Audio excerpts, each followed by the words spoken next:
en géomatique et de Mercier en géographie porte sur les nouveaux usages des cartes sur Internet dans le cadre des processus de participation publique.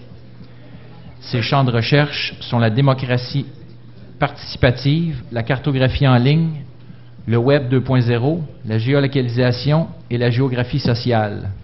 En parallèle avec sa recherche, M. Mérisquet est auxiliaire d'enseignement dans divers cours universitaires. Alors maintenant, je vais le laisser à sa conférence. Donc bonjour à tous. Moi, je vais donc vous présenter cette présentation qui s'intitule Cartographie 2.0 quand les amateurs se transforment en capteurs. Donc, comme l'ont très bien présenté mes deux prédécesseurs, aujourd'hui, il est clair que la géomatique a radicalement changé de visage. Traditionnellement réservée aux professionnels, elle se démocratise aujourd'hui auprès du grand public sous des formes variées, GPS, iPhone, Google Maps, etc. Moi, l'objectif un peu des 20 prochaines minutes, c'est de faire le point sur les pratiques des amateurs pour produire de l'information spatiale dans des contextes professionnels. Je vais donc revenir un peu sur le contexte, une série d'exemples, les tendances et aussi les enjeux un peu de cette information géographique volontaire dans des contextes opérationnels, dans des contextes professionnels. Bon, il est clair qu'au centre de ce phénomène, de ce questionnement, il y a le GeoWeb. Le GeoWeb, qu'est-ce que c'est? C'est la convergence des systèmes d'information géographique et du web, et plus spécifiquement du Web 2. Donc aujourd'hui, le GeoWeb ou web géographique, c'est véritablement une composante à part entière, une composante géographique du web. Donc d'un côté, on assiste à une convergence et une complémentarité des techniques, donc interopérabilité des formats, normalisation des échanges, système de géolocalisation, services web, etc. Et de l'autre, en fait, on assiste à des évolutions des usages sur le Web 2, donc vers des formes plus participatives, en fait. Donc on est véritablement passé d'une logique de consultation à une logique d'interaction avec les contenus. Donc c'est ce qu'on appelle la culture de la contribution. Donc aujourd'hui, l'amateur, il a changé. D'habitude, l'amateur, il avait des outils qui étaient différents de ceux des professionnels. Aujourd'hui, avec le Web 2, l'amateur possède des outils qui sont similaires à ceux des professionnels. De plus, on assiste à une mise en réseau des amateurs et on assiste aussi à des nouvelles formes d'apprentissage comme les forums, ce qu'on appelle l'auto-apprentissage. Donc on est véritablement en présence d'une rupture quantitative et qualitative des pratiques sur Internet. Au niveau de l'information géographique, donc il est clair qu'aujourd'hui, le grand public dispose d'un ensemble d'outils pour lire, mais aussi pour écrire la carte. Donc ce sont des applications qui présentent d'excellentes capacités d'affichage, de navigation, des outils d'édition, des outils de catalogage, de publication, etc. Donc de fait, on assiste à l'émergence de nombreuses pratiques de consultation d'informations géographiques, mais aussi de production de données géospatiales. Donc il est clair que ce phénomène va de pair, il est en corrélation avec le développement de la géolocalisation, développement du système GPS et aussi démocratisation des dispositifs comme les GPS autonomes ou encore aujourd'hui les téléphones intelligents. Donc aujourd'hui, c'est véritablement l'émergence de ce qu'on appelle l'information géographique volontaire. Donc comme l'ont expliqué mes prédécesseurs, aujourd'hui on est en présence de nouvelles modalités de production de données géospatiales et surtout une diversification des producteurs d'informations géographiques. Donc ça, il est clair que les professionnels du géospatial, donc les producteurs de données, mais aussi les grands utilisateurs de données géographiques, l'ont bien compris. Donc à travers notamment le développement du crowdsourcing, c'est-à-dire l'externalisation de la production et de la mise à jour des données. Donc aujourd'hui, le crowdsourcing, ça s'impose véritablement comme un nouveau modèle économique dans le domaine du géospatial. Donc l'objectif, c'est un peu de capter les données, de pouvoir récupérer, de fédérer un maximum de données afin de les valoriser. Donc il y a vraiment une généralisation auprès des grands producteurs, donc comme Téléatlas, Navteq ou encore TomTom avec son service MapShare, donc qui permet de faire remonter de l'information en temps réel. Donc aujourd'hui, MapShare, c'est plus de 10 millions de corrections par année et 45 millions d'utilisateurs. Donc également Google Map Maker, donc la même logique. Google Maps, Google ouvre ses bases de données et les personnes vont pouvoir enrichir et mettre à jour les bases de données de Google, bien sûr, gratuitement. Donc c'est un fait assez intéressant parce que depuis avril dernier, en fait, Google a comme arrêté ses accords d'entente avec Navteq et Téléatlas pour se baser exclusivement sur le recours au grand public pour en fait mettre à jour et enrichir ces bases de données. Donc on voit bien ce changement de paradigme qui s'opérationnalise aujourd'hui véritablement.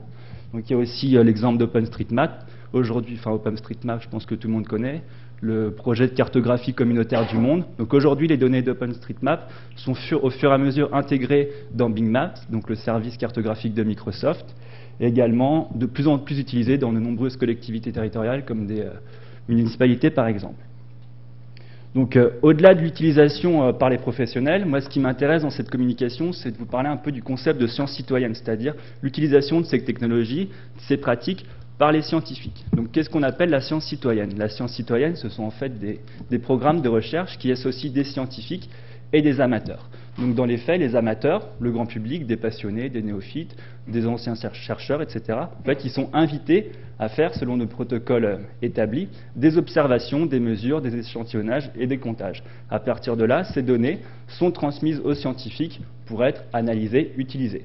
Bon, il est clair qu'aujourd'hui, les sciences citoyennes sont encore mal connues, encore rares, mais elles sont quand même reconnues dans certains domaines scientifiques comme la biologie, l'ornithologie ou encore l'astronomie. Un des gros avantages de cette science citoyenne, c'est qu'elle permet d'obtenir de nombreuses données, donc sur de vastes espaces et sur de longues périodes, pour des coûts assez faibles, pour des investissements financiers qui sont assez faibles. Et c'est également un moyen pour les scientifiques de faire connaître leur science, de démocratiser la science et de sensibiliser le public un peu à des nouvelles problématiques, notamment environnementales. Donc à la suite de cette notion de science citoyenne et à la suite de la démocratisation de la géolocalisation des services web cartographiques, Mike Goodchild a introduit en 2007 le concept de citoyen capteur, Citizen as Sensor. Donc il part de l'idée qu'il n'y a pas que les professionnels qui sont capables de produire de l'information, en fait, notamment de l'information géographique. Donc cette approche de citoyen-capteur, c'est en fait une approche hybride qui est basée sur le recours aux dispositifs de géolocalisation, donc les GPS, les smartphones, etc., pour impliquer les citoyens dans la production de données, notamment scientifiques. Donc pour lui, chaque être humain, il est capable d'interagir en fait comme un capteur intelligent pour faire des observations, des relevés, des mesures. Donc c'est bien sûr à mettre en corrélation, je me répète, mais c'est important, avec l'accessibilité accrue aux dispositifs mobiles. Donc on passe véritablement du statut de contributeur, où je contribue par exemple à mettre à jour une base de données, à celui de capteur. Donc on distingue deux pratiques, celle du reporting, c'est-à-dire le compte-rendu. J'observe quelque chose, je le signale, je le partage, et aujourd'hui on s'oriente vers des choses qui sont automatisées, c'est-à-dire la captation automatique ou encore le tracking, le traçage. Donc bien sûr, ça pose des questions d'éthique et juridique. Donc maintenant, je vais vous présenter une série d'initiatives un peu de sciences citoyennes utilisant un peu les technologies géospatiales. Donc première forme d'utilisation, les relevés de pollution urbaine. Donc ici, le concept c'est simple, il s'agit de mesurer et de relever de la pollution urbaine, pollution atmosphérique ou pollution sonore. Comme on le voit à l'écran, ici c'est un projet qui a été initié il y a 2 ans à Paris qui s'appelle la montre verte. Donc le dispositif est assez simple. Les personnes ont sur elles une petite montre, ce qu'on appelle la montre verte, qui a des capteurs de pollution, donc sonore et atmosphérique. Les données sont transmises directement par Bluetooth au téléphone, et à partir de là, le téléphone retransmet par le réseau GSM à la base de données. Donc on a en temps réel les relevés de pollution atmosphérique et sonore.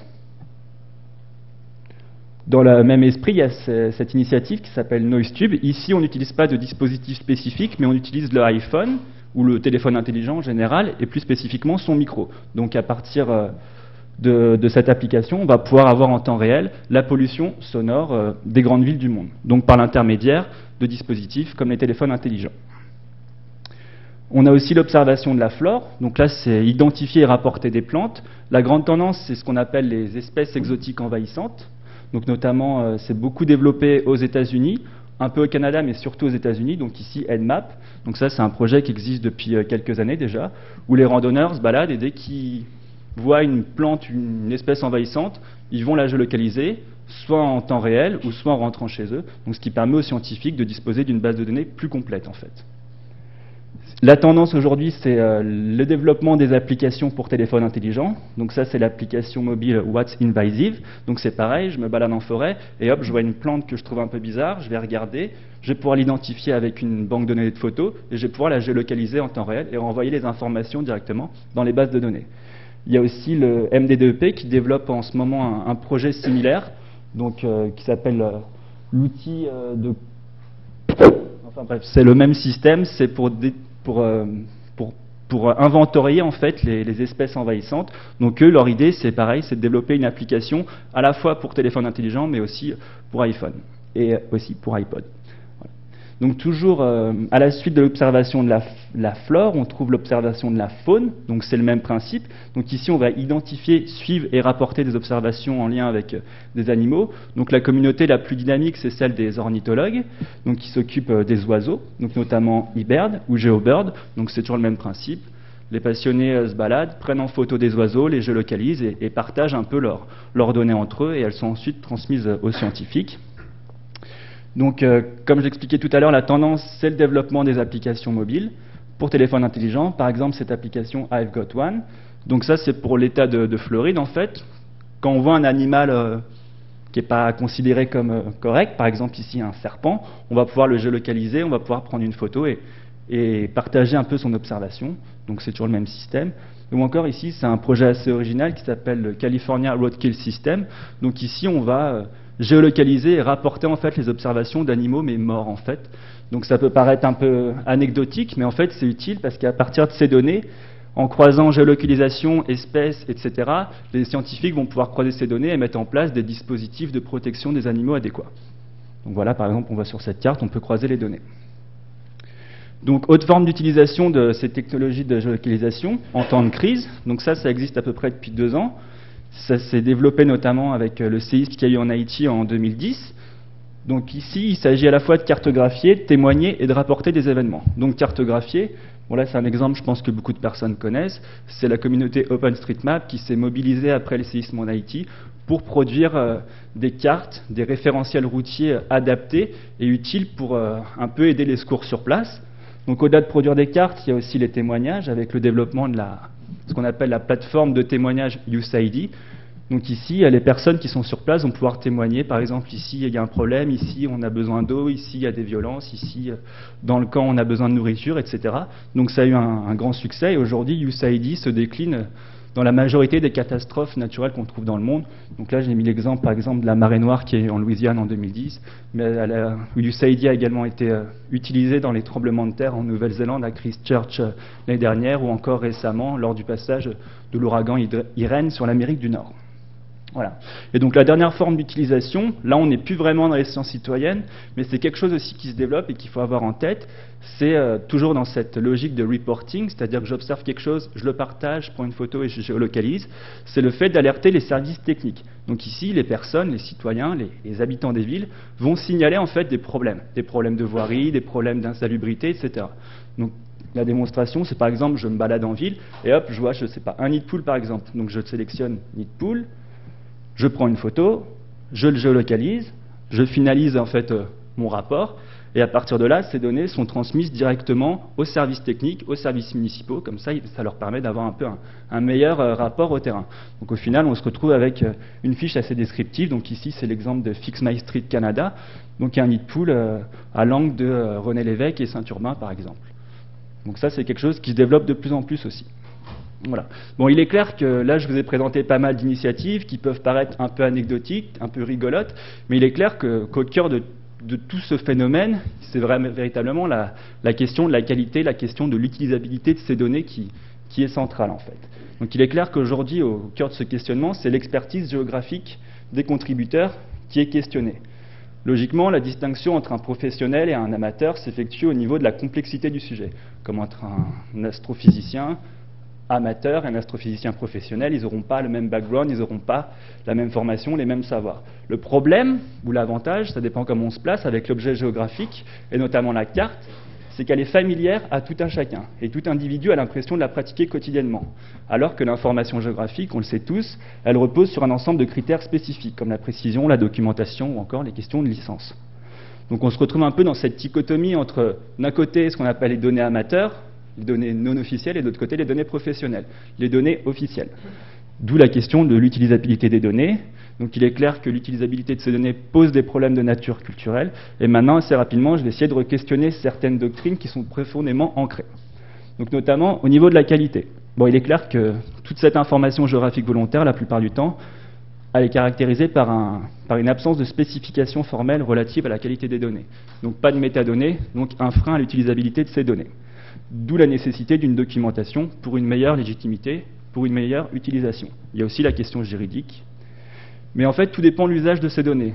On renvoie ici à la question de qualité interne, qui renvoie au niveau d'adéquation entre les données et la réalité, donc précision, mise à jour, exhaustivité, et la qualité externe, qui correspond au niveau d'adéquation entre la donnée et les besoins des usagers. Donc au final, tout dépend de l'utilisateur final, et les exigences sont à adapter en fonction de l'utilisateur final. On n'aura pas les mêmes exigences en termes d'information géographique entre des randonneurs qui auront besoin d'une trace pour leur randonnée, ou par exemple des services de secours qui auront besoin de référentiels routiers précis.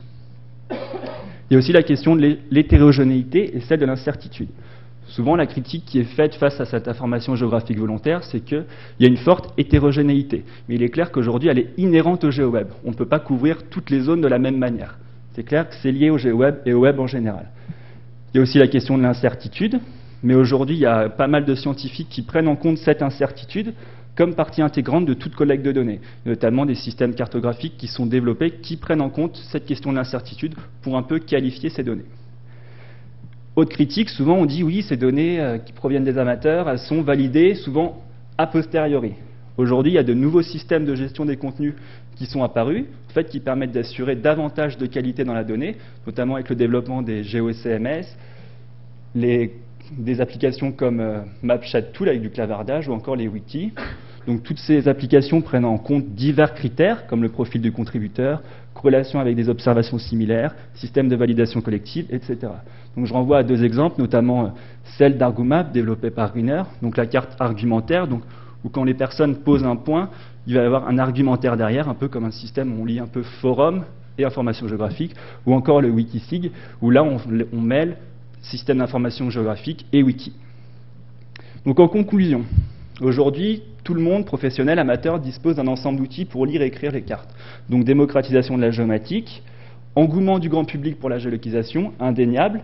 Donc nouvelle manière de produire de l'information géographique, nouvelle manière en réseau.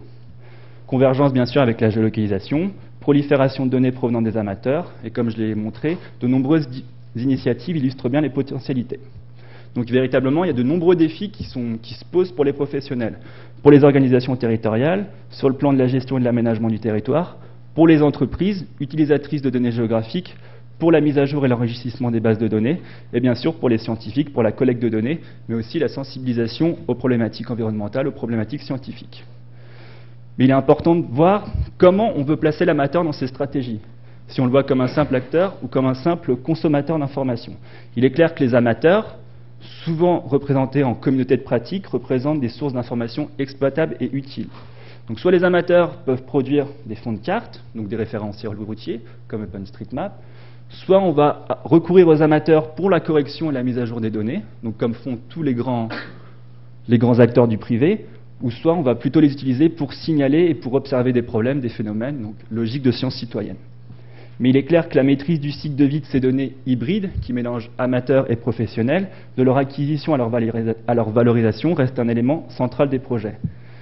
Et le défi, la clé un peu de ce problème, de ce questionnement, c'est l'encadrement de ces initiatives. Donc il est clair qu'il faut assurer la formation des contributeurs et surtout faire un suivi des contributions.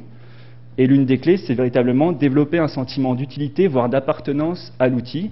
Donc la communauté doit se structurer autour de l'outil, comme l'a montré en fait l'exemple d'OpenStreetMap, où l'outil est arrivé, a créé la communauté, et la communauté, en retour, a fait évoluer l'outil au niveau des techniques et des pratiques et des contenus. Voilà. Donc je vous remercie de votre attention.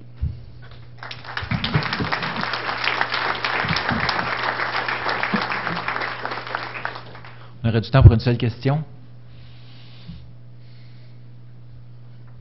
Oui, là-bas derrière.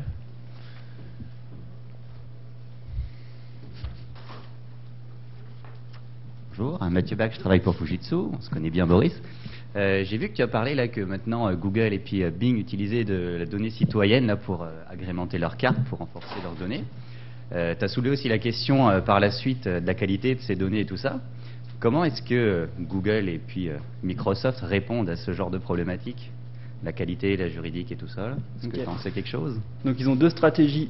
Google, c'est Google Map Maker, donc ils mettent en place leur propre système, leur propre plateforme de contribution pour mettre à jour leurs données. Donc sur Google, dès qu'on crée, dès qu'on modifie une information, ça appartient à Google, c'est eux qui en sont responsables. Dans Bing, c'est notre stratégie. Ils ont rajouté un layer, une couche OpenStreetMap. Ils n'incorporent pas véritablement les données à leur propre fond de carte en fait. Mais ils proposent comme couche supplémentaire OpenStreetMap. Donc un peu en se dédouanant de tout ça. Malheureusement, on n'aura pas le temps pour d'autres questions. Je demanderai aux gens si vous voulez bien avancer pour ne pas bloquer la porte.